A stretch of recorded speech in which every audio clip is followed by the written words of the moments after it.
कुछ दिनों पहले राजस्थान के गवर्नर का बयान आया कि जोधा, जिनको अक्सर अकबर की बीवी माना जाता है, गवर्नर के हिसाब से वो कभी अकबर की बीवी थी ही नहीं। वो दासी की पुत्री, जो पुत्री की शादी अकबर से करवाई दी थी, वो भारमल जी ने, राजा भारमल ने।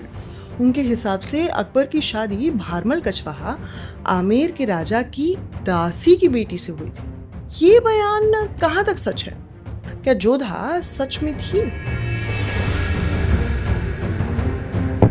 दो पेंटिंग्स में सलीम, जो बाद में जहांगीर बने, उनका जन्म दिखाया गया है। उनकी माँ भी हमें यहाँ देखने को मिलती है। क्या यही है जोधा, या फिर ये कोई और है और हमें अब तक इतिहास में जोधा अकबर को लेकर झूठ बताया गया है? जोधाबाई नाम का कोई कैरेक्टर था ही नहीं। कि अकबर की किसी भी बीवी का नाम जोधाबाई नहीं था। कहीं भी जोधाबाई का जिक्र नहीं है। वो जोधाबाई नहीं थी। काल्पनिक इतिहास है। ये सब आज के एपिसोड में।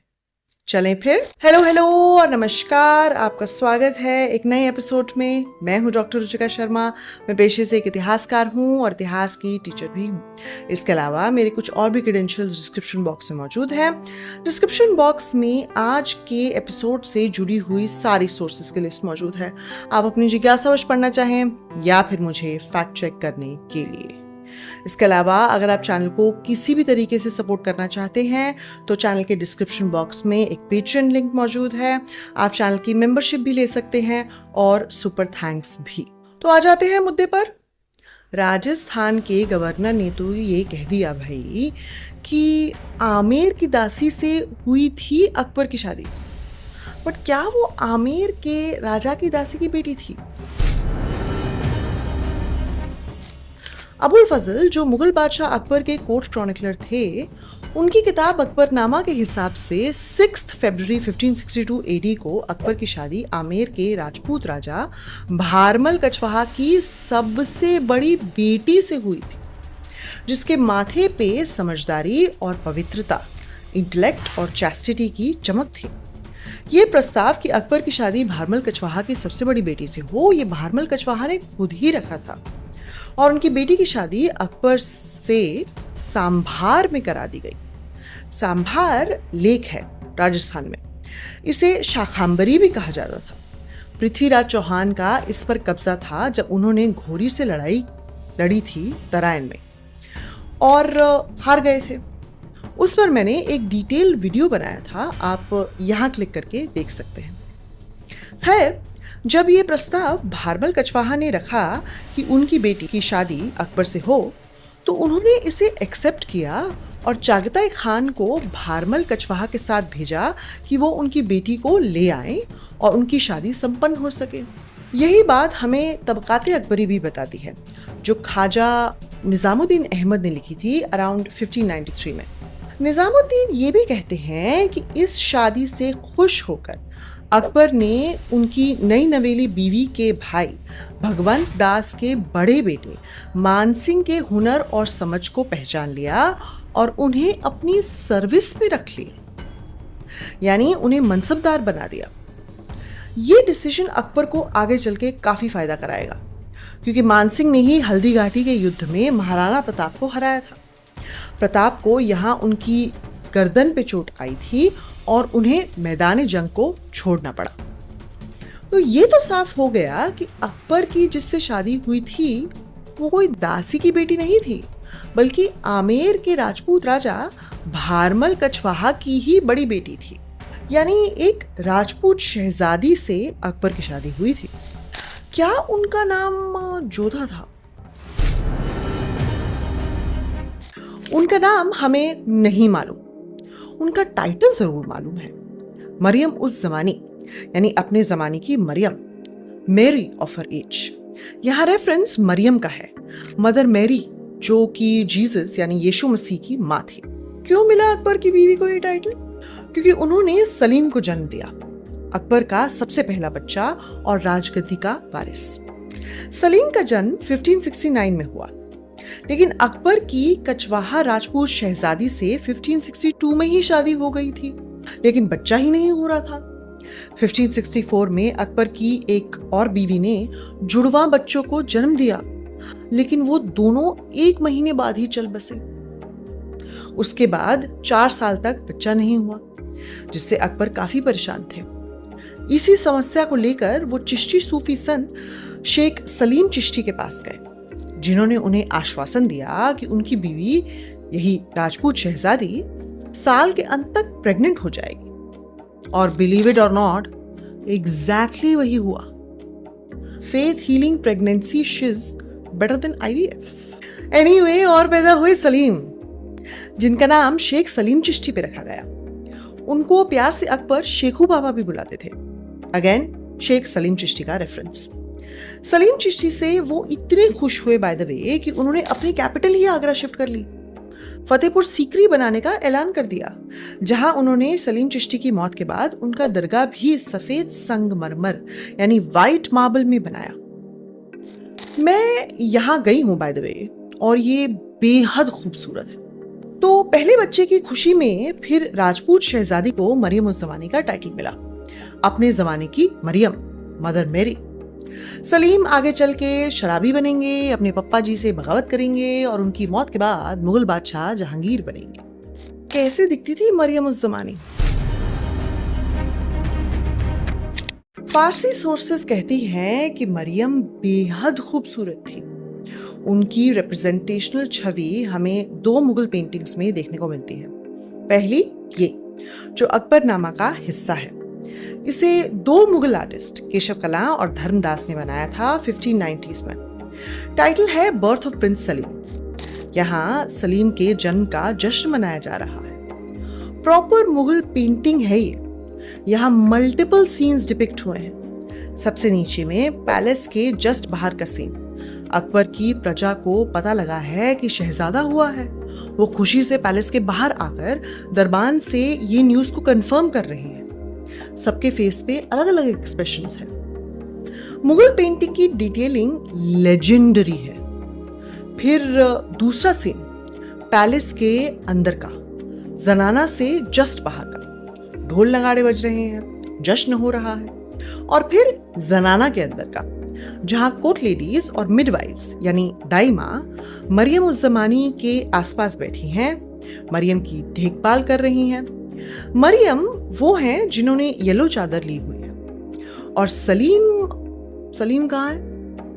भूरे रंग की पोशाक पहने दाई माँ की गोद में। जनाना के ऊपर एक मोर भी है, एक अच्छा शगन। और बैकग्राउंड सीन में फोलिएज, नदी, दरख्त वगैरह। Perfect Mughal painting. दूसरी मुगल पेंटिंग में मरियम की रिप्रेजेंटेशनल इमेज थोड़ी और साफ है। ये उनके बेटे जहांगीर के रोजनामचे यानी जहांगीरनामा का हिस्सा है। इसे जहांगीर के सबसे टैलेंटेड आर्टिस्ट बिशन दास ने 1620s में बनाया था। टाइटल है बर्थ ऑफ प्रिंस सलीम। यहाँ मेनली 3 सीन्स है। पैलेस के बाहर का, जहां दुआ पड़ी जा रही है, और शहजादे का फ्यूचर भी। उनके जन्म के टाइम बर्थ डेट वगैरह से उनका फ्यूचर समझा जा रहा है।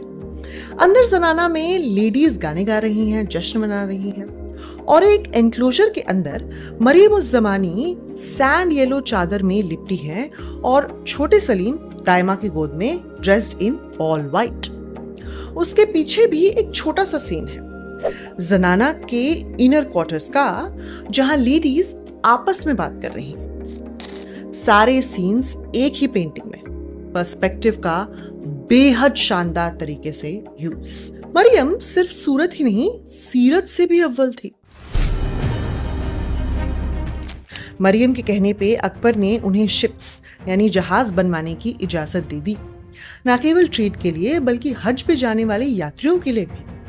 मरियम की पहली शिप का नाम था रहीमी, जो कि उस समय दुनिया की लार्जेस्ट शिप थी और हज के यात्रियों के अलावा इंडिगो यानी नील यानी नीली डाई, कॉटन यानी रुई, सिल्क यानी रेशम और स्पाइसेस मसाले भी ली जाती थी। वापसी में हज से लौट रहे यात्रियों के साथ साथ ज़र उल नुकरा यानी गोल्ड और सिल्वर जो सामान बेचकर मिला हो वो भी वापस लाती थी। इस जर्नी के लिए पोर्चुगीज यानी पुर्तगाली नेवी को पैसा देने की जरूरत थी उनके कार्टेज सिस्टम के तहत। उसकी डिटेल्स किसी और वीडियो में देंगे। अभी के लिए ये इतना समझ लीजिए कि मुगल्स के पास उस समय अपनी कोई नेवी नहीं थी और पोर्चुगीज की पूरी थैलासोक्रेसी थी, यानी रूल ऑन वाटर। कोई भी शिप उनसे काटस खरीदे बगैर अरेबियन सी पे नहीं जा सकती थी। रहीमी की ऐसी ही एक जर्नी पे पोर्चुगीज नेवी शिप को लूट लिया गया। मर्दों को मार दिया गया और औरतों के साथ करके उन्हें सी में फेंक दिया और सोना चांदी लूटकर शिप को जला दिया। मरियम इस बात से इतनी गुस्सा हुई कि उन्होंने अपने बेटे और तब के बादशाह जहांगीर को इत्तला की, जिन्होंने फिर उस समय भारत में आए हुए जेजुइट प्रीस्ट्स यानी पादरियों को बैन कर दिया।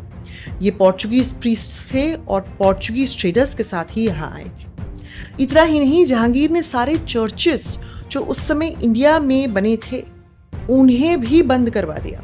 पादरियों को पकड़कर फोर्ट में बंद कर दिया, भूखा प्यासा रखा और पुर्तगाल के साथ सारा ट्रेड भी बंद कर दिया।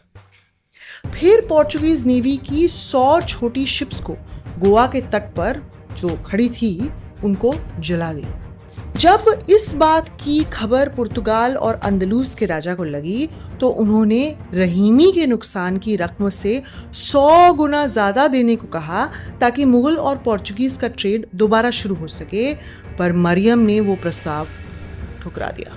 फिर मरियम ने एक और भी बड़ी शिप बनाई, गंज सवाई नाम से, जिसकी हिफाजत के लिए शिप में 62 गन्स और 400 मस्केट मैन रखे गए और कई सालों तक ये शिप दुनिया की सबसे फियरसम शिप्स यानी खतरनाक शिप्स में से एक थी। That is until English pirates ने उसे अटैक किया, जिसका बदला फिर बाद में मुगल बादशाह औरंगजेब ने लिया। इस शिप का जो ट्रेजर लूटा गया, कहा जाता है उसे कहीं छुपा दिया गया और 2014 में उस ट्रेजर को ढूंढ निकाला गया, लेकिन इसकी डिटेल्स एक नई वीडियो में बताएंगे। तो इतनी पावरफुल थी मरियम उस जमाने, हो भी क्यों ना भाई, अकबर की बीवी के तहत वो दुनिया की सबसे अमीर औरतों में शुमार थी। 1623 में अकबर के जाने के 18 साल बाद मरियम की भी मौत हो गई। उन्हें आगरा के सिकंदरा में दफनाया गया, अपने शौहर बादशाह अकबर की कब्र के पास। तो हमें ये पता चल गया कि वो भारमल कचवाहा की सबसे बड़ी बेटी थी, अकबर की बीवी थी, जहांगीर की मदर थी। मरियम उस जमाने का उन्हें टाइटल मिला था, जोधा उनका नाम नहीं था। तो फिर ये नाम जोधा उनसे जुड़ा कैसे? जोधबाई नाम की एक शख्स तो थी मुगल एम्पायर में, जहांगीर की बीवी मनीबाई, जो कि जोधपुर के राजपूत राजा उदय सिंह की बेटी थी। उनका एक और नाम भी था जोधबाई, क्योंकि वो जोधपुर से थी। ये बात हमें जोधपुर राज्य के खयात से मिलती है, जहां ये भी बताया गया है कि सलीम उर्फ जहांगीर से शादी होने के बाद अकबर ने जोधबाई को ताज बीबी का टाइटल भी दिया था और यही थी खुर्रम उर्फ शाहजहां की मदर। तो जोधा नाम की कोई शख्स नहीं थी, जोधबाई थी, जहांगीर की बीवी और शाहजहां की मम्मी। तो ये था आज का एपिसोड। आपको ये एपिसोड कैसा लगा कमेंट सेक्शन में ज़रूर बताइएगा, और अगर पसंद आया हो तो लाइक और शेयर भी ज़रूर कीजिएगा और चैनल को सब्सक्राइब भी कर लीजिएगा। इसके अलावा जाते जाते रिमाइंड कर दूं कि डिस्क्रिप्शन बॉक्स में आज के एपिसोड से जुड़ी हुई सारी सोर्सेज की लिस्ट मौजूद है, अगर आप अपनी जिज्ञासा पढ़ना चाहें या फिर मुझे फैक्ट चेक करने के लिए।